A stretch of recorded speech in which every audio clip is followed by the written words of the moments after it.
नमस्ते प्रणाम। मेरे यूट्यूब चैनल पे आप लोग का स्वागत है। और देखिए हम दोनों बहनों मिलकर ना एक बहुत सुंदर सा सोहर सुना रहे हैं। गर्मी के ऊपर सोहर है, आप लोग सुनिएगा। गर्मी बहुत ज़्यादा, धूप बहुत तेज़ हो रहा है, उसी के आधारित सोहर गीत बना रहे हैं हम लोग।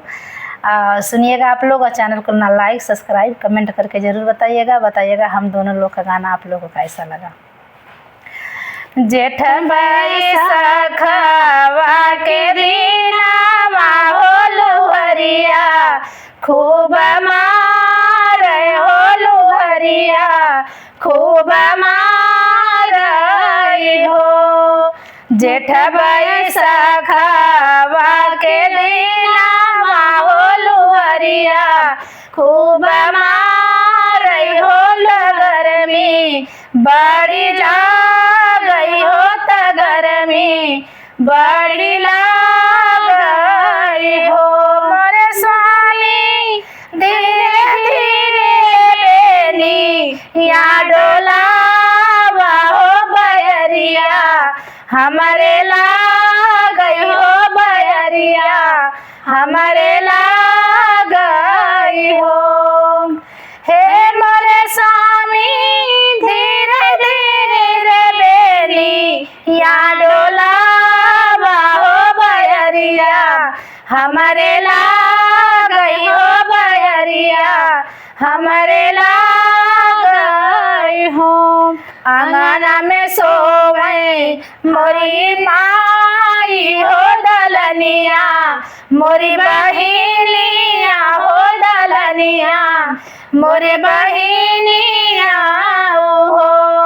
हे मोरी रनिया चूरी मुरूरा बेनिया डोल हो सरमा, मोरे ला गई हो सरमा, मोरे ला गई हो। मोरी रनिया चूरा मुरूरा बेनिया डोल हो सरमा, हमारे ला गई हो सरमा, हमारे ला गई हो। अंगना में सोवे तोहरी माई हो दलनिया, तोरी बहिनिया सोवे दलनिया, तोरे बहिनिया हो। मोरे राजा चटरा पुटुरा पैया बोल हो से जरिया, कैसे आई हो से जरिया, कैसे आई हो। मोरे राजा चटरा पटारा बउआ बोल हो से जरिया, कैसे आई हो से जरिया, कैसे आई हो। इतनी बचाना सुने राजा हो रानी से राजा कर रानी से राजा कर हो। हे मोरी स्वामी ताजी देव तोहा रे से जरिया हो कबहू नाही आई हो, कबहू नाही आई हो।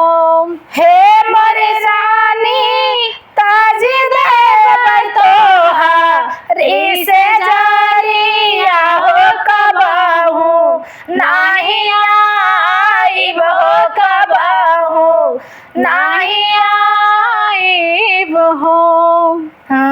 घरवा में लंबी इतनी बचाना सुने राजा हो रानी से राजा कर रानी से राजा कर हो।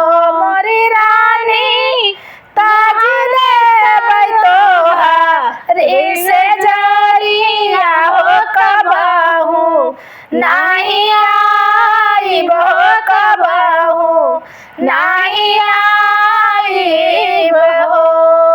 झरवा में लंबी लंबी केसिया हो ससोला हो श्रृंगारा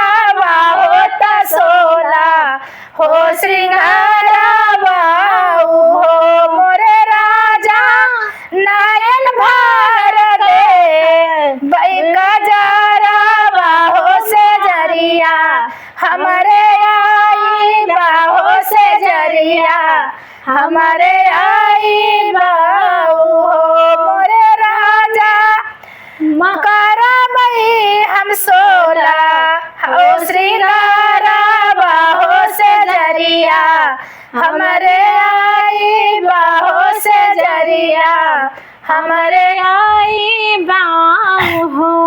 जब मोरे होई है ललाना हो बहिनिया तोहरे आई है हो बहिनिया तोहरे आई हो।